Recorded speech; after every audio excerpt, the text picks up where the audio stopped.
Bonjour et bienvenue sur Ardennes TV pour ce spécial municipal 2020. Notre série Portrait de campagne nous amène aujourd'hui à Charleville-Mézières où 3 listes vont s'affronter, dont celle du maire sortant Boris Ravillon. Boris Ravillon, bonjour. Bonjour Bernard Géraud.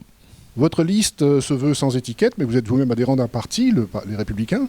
Tout à fait. Est-ce que c'est devenu honteux de se présenter sous l'étiquette d'un parti ? Non, je ne crois pas que ce soit ça le sujet. Je pense qu'effectivement, quand on a une étiquette politique qui est bien connue, comme la mienne, je suis moi membre fondateur des Républicains, je ne me suis jamais caché de cet engagement à droite, il faut dire les choses comme elles sont. On m'a d'ailleurs assez reproché. Simplement, ici, dans une élection municipale, ce dont il s'agit, c'est de rassembler, je crois, tous ceux, toutes les femmes, tous les hommes qui peuvent apporter quelque chose au dynamisme d'une ville. Et ça, ce ne sont pas les barrières des partis politiques qui, je crois, peuvent nous y aider. Donc moi, j'ai souhaité constituer une liste de rassemblement avec des gens qui sont clairement venus de la gauche, clairement des gens qui ont un engagement politique centriste, et puis d'autres de droite, effectivement, qui étaient déjà à mes côtés dans l'équipe actuelle. Et il y a aussi beaucoup de gens qui n'ont pas d'engagement politique ou qui n'ont jamais eu d'engagement politique. Donc il y a vraiment l'idée de constituer la meilleure équipe possible de talent, d'énergie, de conviction, avec une vraie diversité, parce qu'il s'agit aussi de ressembler, de rassembler les habitants de notre ville. Au terme de votre mandat, quel regard vous portez-vous sur l'action de votre opposition pendant ces 6 années ? Alors, là, je dois dire qu'il y a une forme de déception. Je pense que nous avons joué depuis le début du mandat le jeu démocratique en fournissant dans les commissions, au conseil municipal, en intégrant des membres de l'opposition dans toutes les délégations où c'était possible. Et je dois bien reconnaître qu'on a eu le plus souvent une opposition extrêmement frontale, peu encline à faire des propositions. Je ne crois pas qu'il y ait eu plus que 2 ou 3 propositions d'amendement sur aucun de nos projets sur les 6 années. C'est extrêmement faible. Et je trouve ça dommage. Je trouve ça dommage que nos adversaires, qui effectivement que nous avions affrontés lors des dernières élections, ne soient pas saisis davantage de la main que nous leur tendions pour échanger. On avait nos idées, nos convictions, on voulait effectivement porter un certain nombre de projets, mais on n'a jamais été hostile et fermé au fait de les faire évoluer. Régulièrement, lorsque ça nous a été proposé, il nous est arrivé de voter des vœux, de voter des résolutions qui étaient proposées par l'opposition. Je crois que c'est un signe d'ouverture dont tout le monde peut nous donner acte, mais on a eu malheureusement une opposition très, très peu constructive, et je le regrette. Alors, lorsqu'il juge votre mandat, Sylvain Dalla Rosa regrette que la baisse de la dette et de la fiscalité soit minime. Est-ce qu'il est possible de faire mieux ? Alors, à mon avis, il est toujours possible de faire mieux.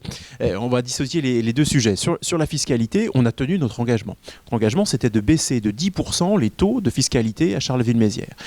Nous avons reporté, après l'annonce par le gouvernement de la suppression de la taxe d'habitation, on a reporté tout l'effort sur la taxe foncière et nous avons tenu cet engagement de baisse de 10%, taxe foncière, taxe d'habitation. Donc il y a là un engagement très significatif. Il a fallu faire chaque année entre 250 000 et 300 000 euros d'économies sur le budget de la ville pour franchir les baisses successives que nous avons faites 6 années consécutives.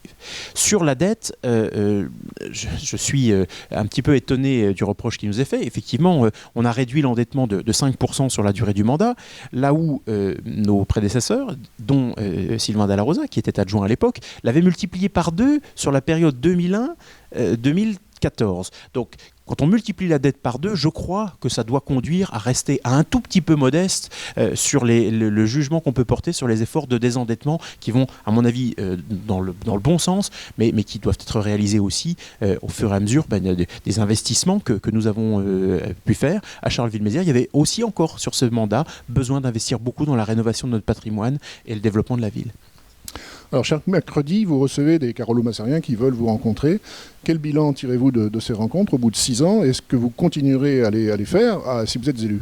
Alors d'abord, j'en retire effectivement un immense enrichissement parce que ce sont vraiment des réunions et des contacts extrêmement utiles, extrêmement riches. D'abord, c'est l'occasion d'aider certains de nos concitoyens sur des problématiques parfois très graves qu'ils rencontrent.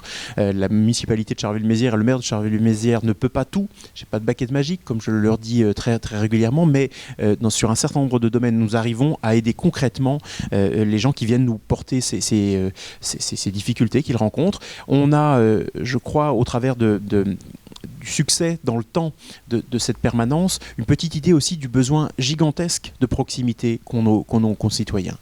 Ils sont face, pour certains, à une complexité administrative qu'ils ne comprennent absolument pas, et je dois dire que, à titre personnel, j'ai moi-même parfois aussi du mal à m'y retrouver, même si c'est mon métier, même si c'est ma formation.